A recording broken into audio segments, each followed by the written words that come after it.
మోకాల్ ఆర్థరైటిస్లో early stage నుంచి ఈ స్టేజ్కి వెళ్లకుండా కాపాడగలుగుతామా? ఆర్థరైటిస్కి 4 స్టేజెస్ ఉంటాయి. జనరల్గా ఆస్టియో ఆర్థరైటిస్ వచ్చేటప్పటికి మన జాయింట్ లోపల ఉన్న కార్టిలేజ్ అనేది కొట్టుకుపోతూ అన్నది జరుగుతూ ఉంటుంది. ఇది వేర్ అండ్ టేర్ వల్ల కానీ ఏజ్ రిలేటెడ్ ఫ్యాక్టర్స్ వల్ల కానీ జరుగుతూ ఉంటుంది. ఇది ఒక ఆర్థరైటిక్ నీ. ఇందులో వచ్చేటప్పటికి బయట పక్కన పేషెంట్కి గ్యాప్ బాగా మెయింటైన్ అవుతుంది, మంచిగా ఉంది.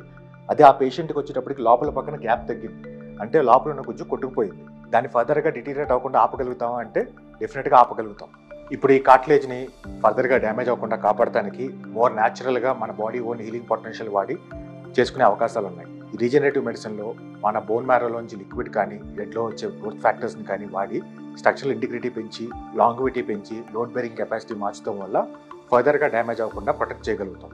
రీజన్ ఆర్థోస్పోర్ట్లో ఈ అడ్వాన్స్ రీజనరేటివ్ మెడిసిన్ టెక్నిక్స్తో పేషెంట్ క్వాలిటీ ఆఫ్ లైఫ్ని ఇంప్రూవ్ చేస్తూ ఉంటాం.